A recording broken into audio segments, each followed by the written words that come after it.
Assalamualaikum warahmatullahi wabarakatuh. Saya Muhammad Rafizi Ramli, Ahli Parlimen Pandan dan Menteri Ekonomi.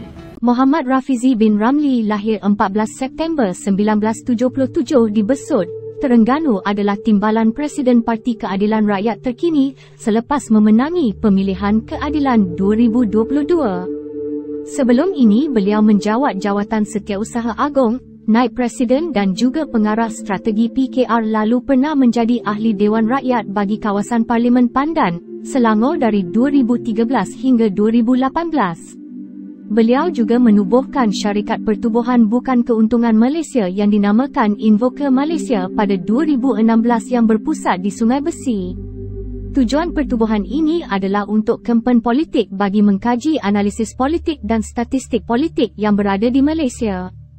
Jika korang masih baru di channel kami, jom ramai tekan subscribe dan like sebagai tanda sokongan. Beliau mendapat pendidikan di Kolej Melayu Kuala Kangsar 1990 hingga 1994 sebelum melanjutkan pelajaran di University of Leeds, England 1996 hingga 1999. Rafizi bekerja di firma Jeffreys Henry Chartered Accountants, London 1999 hingga 2003. Beliau diterima sebagai ahli Institute of Chartered Accountants in England and Wales, ICAEW, pada 2003 dan Malaysian Institute of Accountants, MIA, pada 2003 apabila pulang ke Malaysia. Rafizi bekerja di Petronas MTBE Malaysia Sendirian Berhad 2003 hingga 2005 dan menjadi pengurus Propan Dehydrogenation Plant. Kerjaya beliau menapak ke pengurus kanan, perancangan perniagaan, operasi dan teknologi urus niaga petrokimia. Semasa di Petronas Carigali Sendirian Berhad 2007 hingga 2009, beliau menjadi pengurus kanan, perakaunan, belanjawan dan percukaian antarabangsa.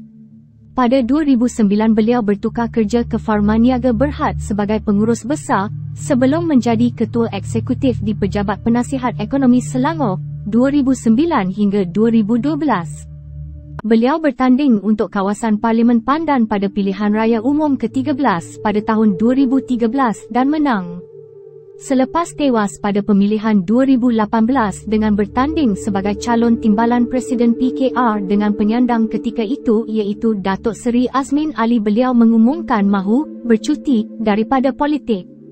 Pada tahun 2022 beliau mengumumkan mahu kembali politik sekaligus mengumumkan mahu bertanding jawatan sebagai calon timbalan Presiden PKR sekali lagi pada pemilihan 2022 dan memenangi jawatan tersebut.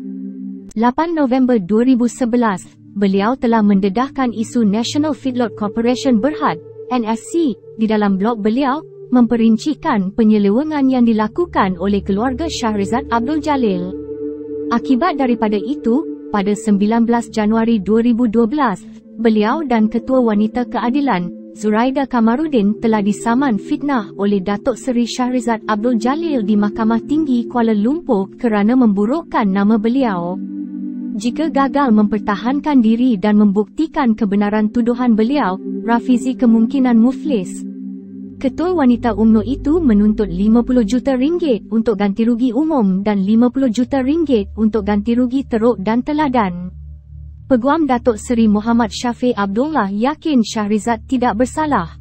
Rafizi Ramli telah mengeluarkan kenyataan bahawa sekiranya Anwar Ibrahim telah mengangkat sumpah sebagai Perdana Menteri Malaysia yang ke-7, Najib dan Rosmah akan terus dipenjarakan. Hampir genap 12 tahun usia perkahwinan yang berhormat, YB, Rafizi Ramli dan isteri tercinta.